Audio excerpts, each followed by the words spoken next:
हमारा जो last topic था वो था इन्फ्लेशन। तो वहीं से स्टार्ट करते हैं।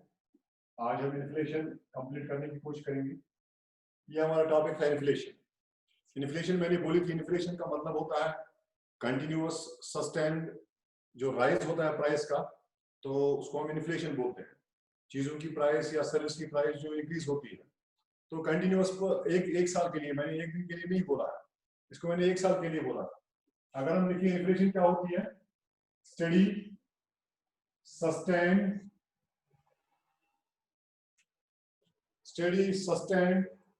persistent, continuous rise in price of goods and services in a year called inflation. मैंने आपको बोला हुआ था, अगर कंटिन्यूअस एक साल तक किसी चीज की या कंटिन्यूअस डेली एक साल तक जो प्राइस बढ़ रही है और वो सस्टेन कर रही है, वो चल रही है आगे, और अगर वो प्राइस रुक नहीं रही है, आगे बढ़ रही है, तो चीजों की और सर्विस की कीमत, तो उसको हम इन्फ्लेशन बोलते हैं। इन्फ्लेशन मैंने बोला था क्या वजह है, कैसे होती है इन्फ्लेशन सोसाइटी में। मैंने बोला था आपको, एक होती है एग्रीगेट डिमांड, अगर एक्सीड करे एग्रीगेट सप्लाई को, जो आपकी कंट्री की डिमांड है, अगर वो ज्यादा होगी किसी चीज की या सब चीजों की डिमांड ज्यादा होगी, लोग ज्यादा चीजें मांगना शुरू करेंगे, डिमांड शुरू करेंगे, और उतनी सप्लाई अवेलेबल नहीं होगी, तो उस टाइम क्या होगा, एक गैप होगा किसके भी बिटवीन एग्रीगेट डिमांड और एग्रीगेट सप्लाई के। अगर एग्रीगेट डिमांड 100 की है और एग्रीगेट सप्लाई 40 की है, तो 60 की गैप है। और जो ये गैप है, ये पता होती है प्रोड्यूसर को, गैप है, देयर इज गैप, लोग चीज ज्यादा ढूंढ रहे हैं। और जब एग्रीगेट डिमांड एक्सीड करती है, लोग चीजें ज्यादा ढूंढना शुरू करते हैं और उतनी चीजें बाजार में अवेलेबल नहीं होती है, तो उसमें क्या होता है, एक तो लोग क्या करना शुरू करते हैं, वो स्टॉक करना शुरू कर देते हैं।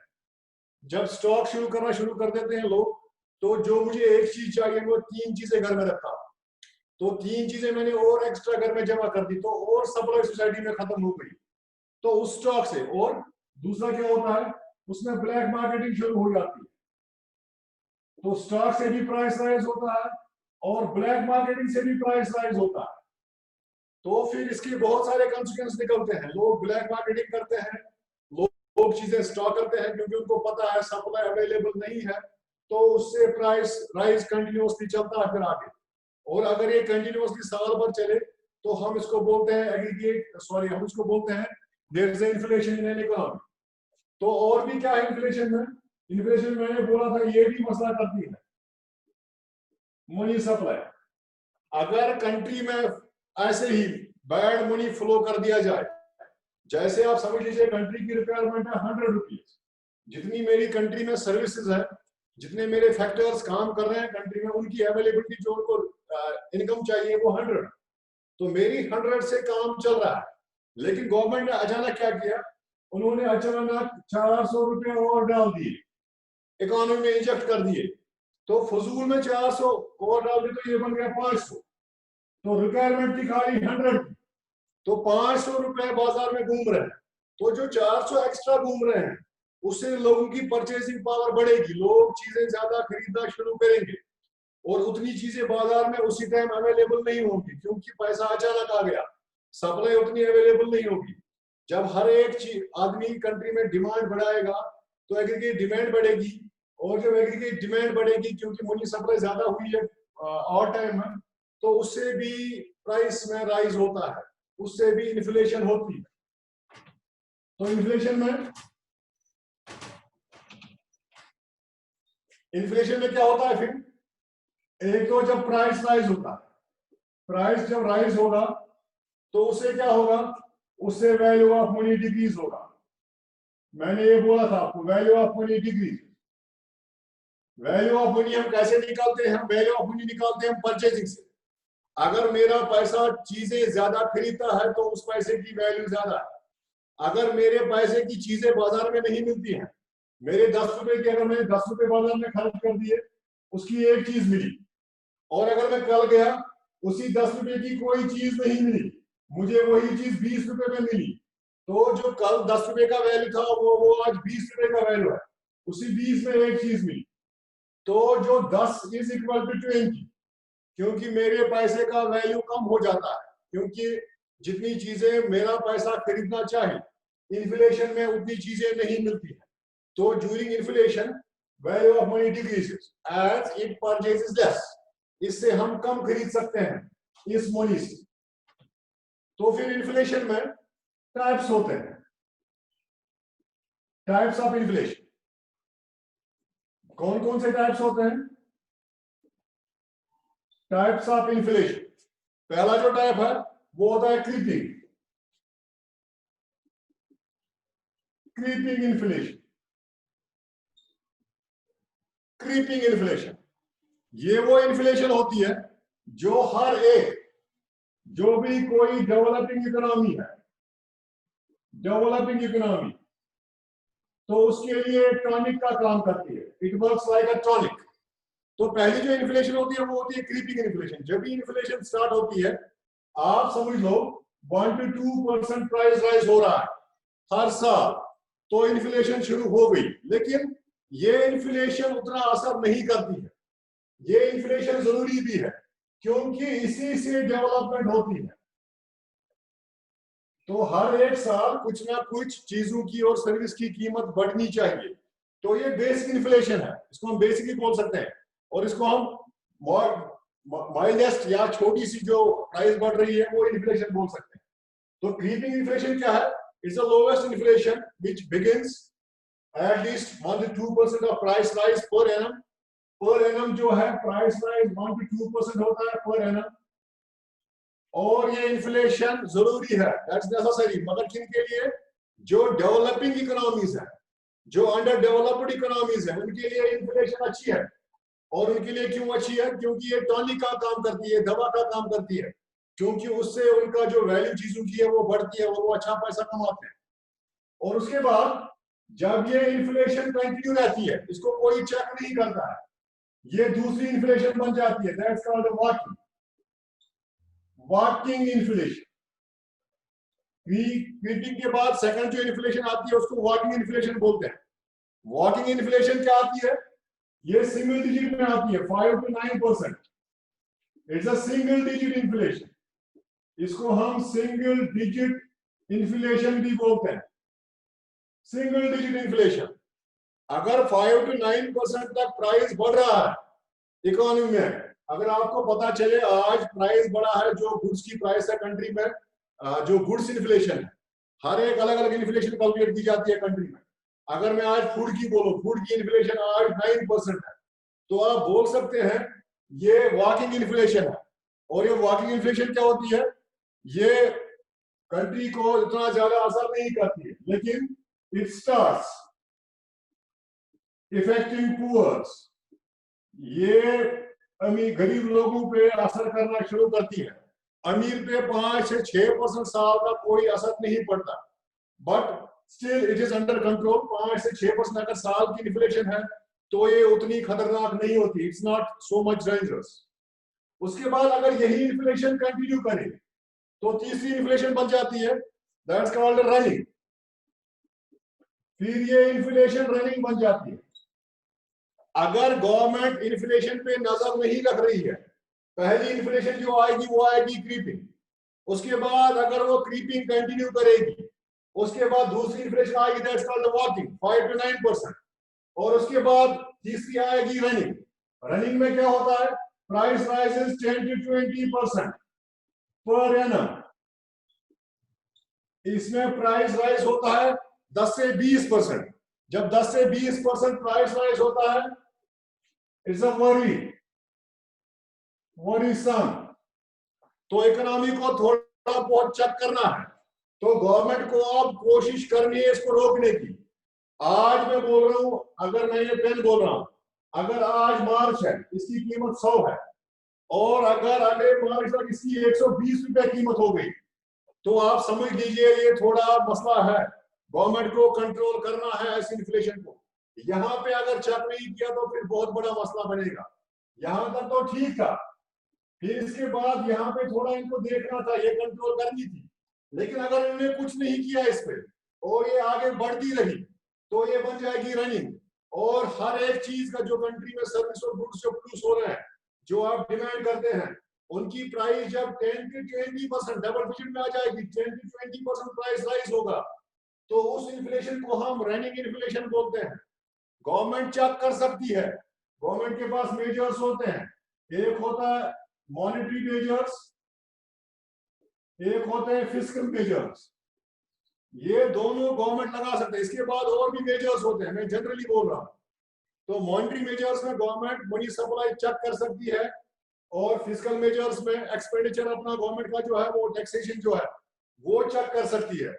तो अगर ये रनिंग इन्फ्लेशन पे चेक और गवर्नमेंट ने इस पे नजर नहीं मारी तो ये क्या बनेगी,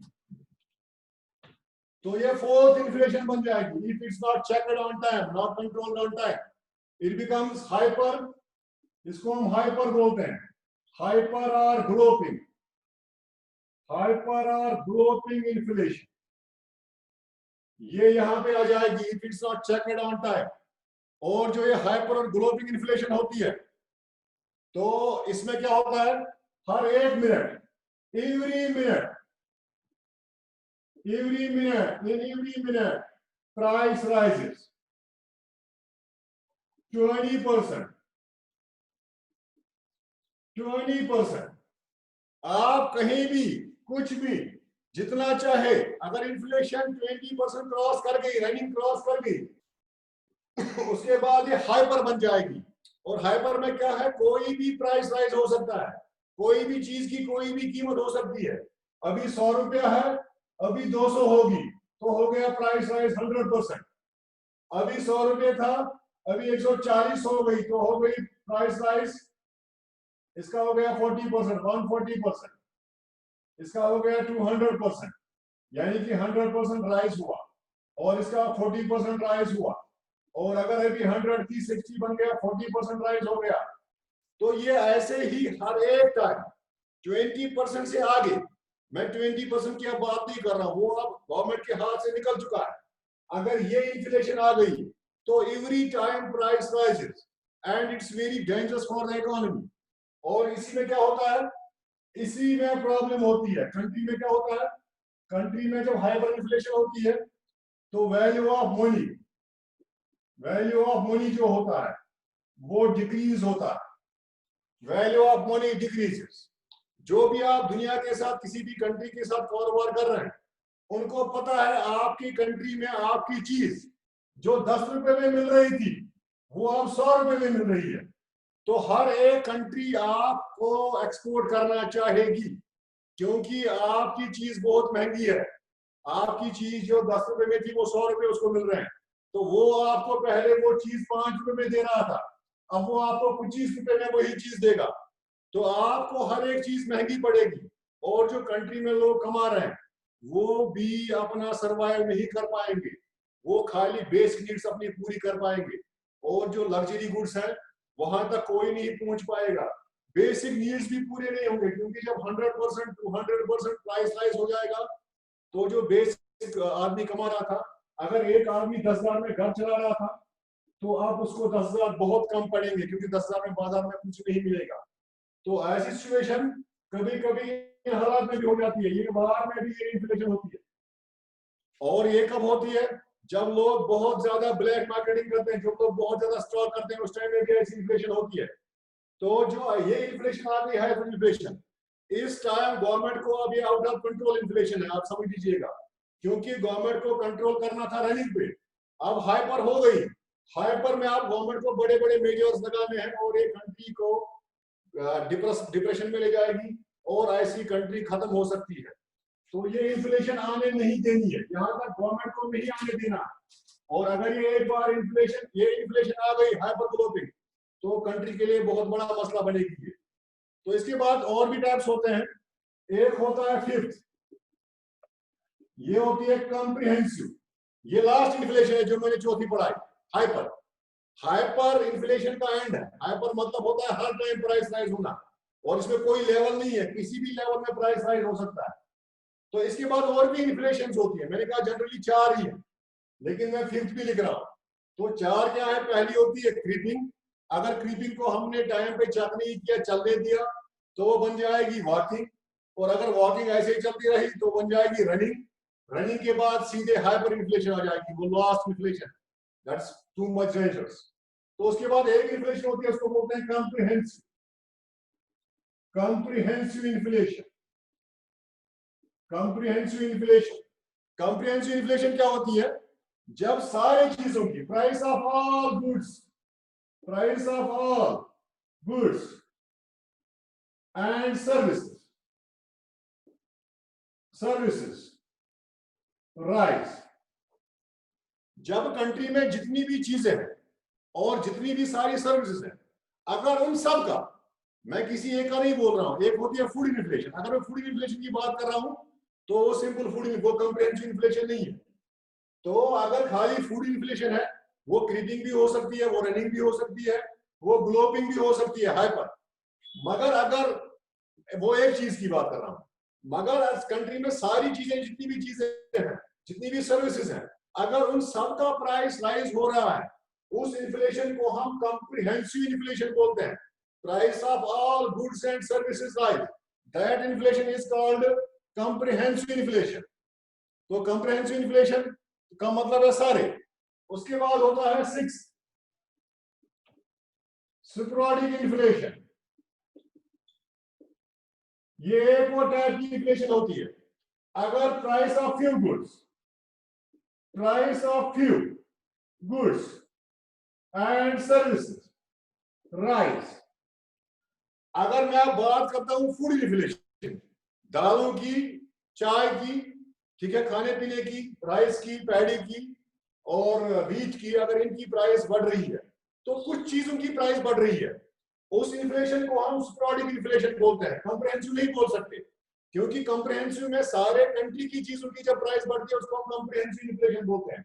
और ये जो स्पोरेडिक इन्फ्लेशन होती है, ये क्रीपिंग भी हो सकती है, ये हाइपर भी हो सकती है और ये वॉकिंग भी हो सकती है। तो एक होती है कॉम्प्रिहेंसिव इन्फ्लेशन, इसका मतलब है सारे चीजों और सर्विस की प्राइस बढ़ रही है। एक होती है स्पोरेडिक इन्फ्लेशन, कुछ चीजों की इन्फ्लेशन बढ़ रही है, ये होगी 6 sporadic, price of few goods rise.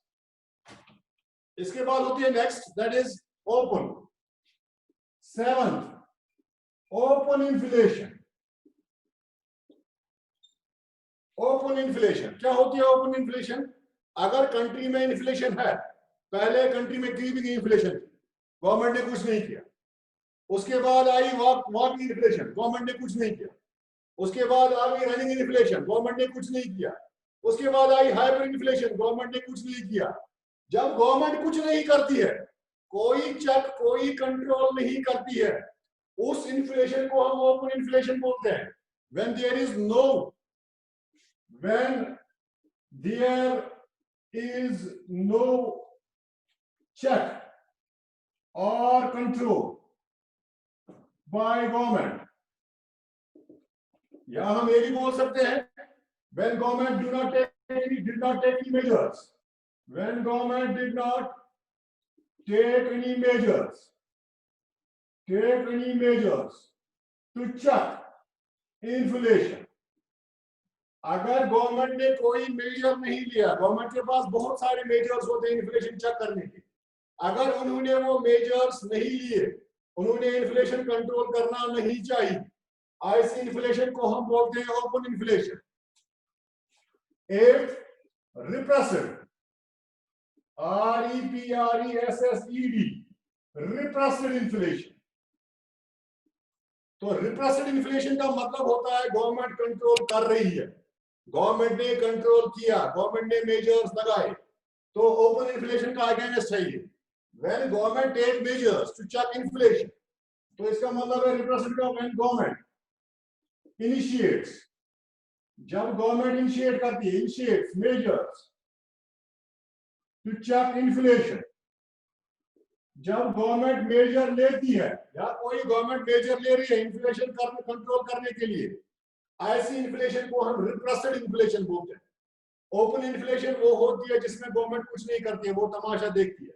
अगर गवर्नमेंट तमाशा देख रही है और इन्फ्लेशन कंट्रोल नहीं कर रही है, ऐसी इन्फ्लेशन को हम ओपन इन्फ्लेशन बोलते हैं।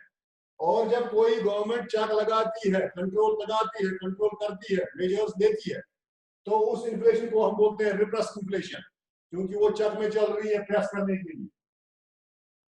उसके बाद 9th इन्फ्लेशन होती है full inflation. Full, FULL, full inflation. Full inflation आप समझ लीजिए, हमारे कंट्री में जितने भी रिसोर्सेज हैं वो 1000 करोड़ गुड्स प्रोड्यूस कर रहे हैं, 1000 करोड़ के गुड्स एंड सर्विसेज। तो मैं फुल इन्फ्लेशन की बात कर रहा हूं, जब हम कंट्री के सारे रिसोर्सेज फुली यूटिलाइज कर रहे हैं। ये आप समझ लीजिए हमारी कंट्री डेवलपिंग है, अभी हमारे रिसोर्सेज फुल यूटिलाइज नहीं हो रहा है। मैं एग्जांपल दे रहा हूं, अगर हमारी कंट्री, जितनी भी हमारी कंट्री में रिसोर्स हैं उनको फुली यूटिलाइज कर रही है, और जब वो रिसोर्स यूटिलाइज कर रहे हैं फुली, जितने भी अभी हमारे अवेलेबल हैं, तो उससे हमारी इकोनॉमी में 100 करोड़ के गुड्स और सर्विस प्रोड्यूस हो रही। तो इसके अगेंस्ट, तो फुल एम्प्लॉयमेंट के अगेंस्ट अगर हमारी कंट्री में और मनी सप्लाई आ रही है 100 करोड़ के अगेंस्ट, एक्स्ट्रा मनी सप्लाई हो रही है, तो उस एक्स्ट्रा मनी, क्योंकि 100 करोड़ के लिए हमें 100 करोड़ ही चाहिए, अगर बाजार में अवेलेबल है 300 400 करोड़, तो ऐसी इन्फ्लेशन को हम बोलते हैं फुल इन्फ्लेशन। क्या लिखेंगे? On full employment, on full employment and full utilization of resource, full utilization of resource, जब हमारी फुल एम्प्लॉयमेंट चल रही है और हमारे फुल रिसोर्स यूज हो रहे हैं, फुल रिसोर्स यूटिलाइज हो रहे हैं, मनी सप्लाई, जो मनी सप्लाई इज ओवर, वो ज्यादा है, money supply is over, money supply ज्यादा है देन गुड्स एंड सर्विसेज। जितने हमारे कंट्री में गुड्स एंड सर्विसेज की वैल्यू है, अगर उससे ज्यादा कंट्री में मनी सप्लाई है, तो उस इन्फ्लेशन को हम फुल इन्फ्लेशन बोलते हैं।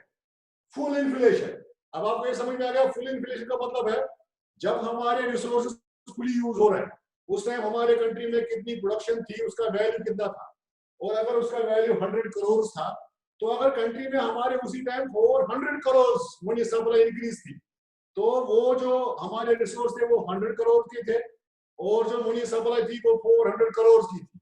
और जब वो मनी सप्लाई ज्यादा होती है ओवर रिसोर्सेज से, तो ऐसी इन्फ्लेशन को हम, उस टाइम जो इन्फ्लेशन होती है उसको हम फुल इन्फ्लेशन बोलते हैं। नेक्स्ट होती है करेंसी इन्फ्लेशन, यह है 10th, currency inflation. Currency inflation, इसको हम ये भी बोल सकते हैं क्रेडिट इन्फ्लेशन और क्रेडिट इन्फ्लेशन। जब हमारे कंट्री में क्रेडिट इजीली अवेलेबल होता है, मैंने आपको बोले थे सस्ते लोन्स, सब्सिडाइज्ड लोन्स, जब इजी क्रेडिट अवेलेबल होता है, उससे मनी सप्लाई कंट्री में राइज होती है, और उस मनी सप्लाई को, जनरली मैं बोल रहा हूं, अभी मैं इसको फुल एम्प्लॉयमेंट में नहीं कर रहा हूं, मैं अपने रिसोर्स नहीं कैलकुलेट कर रहा हूं, जब पे हमारी कंट्री में सस्ते लोन ज्यादा होते हैं, चीपेस्ट रेट पे क्रेडिट मिलना शुरू होता है, लोएस्ट रेट ऑफ इंटरेस्ट पे शुरू होता है, तो लोग ज्यादा लोन लेते हैं, और जब लोन ज्यादा लोग लेंगे तो उनके पास पैसा ज्यादा आएगा। उस पैसे की वजह से, अगर लोन नहीं है तो ये इन्फ्लेशन नहीं है, अगर लोन है तो ये इन्फ्लेशन है। बाकी मैं इन्फ्लेशन की बात नहीं कर रहा। अगर लोग लोन ज्यादा ले रहे हैं, मैंने आज लोन दिया और उसके बाद जब मैं बाजार निकला, मैंने शॉपिंग करनी शुरू कर दी चीजों की, मैंने चीजें ज्यादा खरीदनी शुरू की, तो उसको मैं क्रेडिट इन्फ्लेशन बोलूंगा। तो व्हेन क्या होता है, when rate of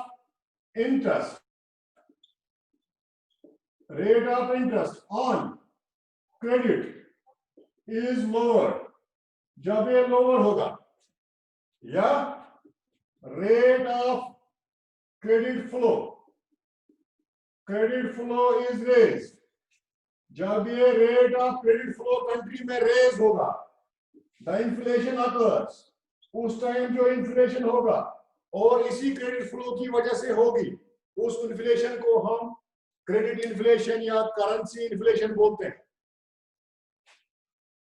currency inflation, तो जो क्रेडिट फ्लो की वजह से सस्ते लोनों की वजह से, सस्ता पैसा बाजार में मिलने, फाइनेंशियल इंस्टीट्यूशन जो होते हैं बैंकों से मिलने की वजह से, जो कंट्री में मनी सप्लाई ज्यादा होती है क्रेडिट फ्लो की वजह से, और उस टाइम अगर हम डिमांड ज्यादा करते हैं, उस टाइम अगर प्राइस राइज होता है, चीजों की प्राइस राइज होती है इस वजह से, तो इस इन्फ्लेशन को हम करेंसी इन्फ्लेशन और इसको हम बोलते हैं क्रेडिट इन्फ्लेशन। तो नेक्स्ट है हमारा ये 11th है 12 कॉस्ट पुश इन्फ्लेशन। ये हमारी थ्योरीज भी है, ये भी मुझे पढ़ाना है आपको। कॉस्ट पुश इन्फ्लेशन, और एक होती है 13 डिमांड पुल इन्फ्लेशन। ये हमारे लास्ट दो है। इसके बाद भी और टाइप्स भी है इन्फ्लेशन की, उतना नहीं जानूंगा मैं। तो कॉस्ट, एक होता है कॉस्ट पुश इन्फ्लेशन, एक होती है demand pull inflation. Cost push क्या होता है?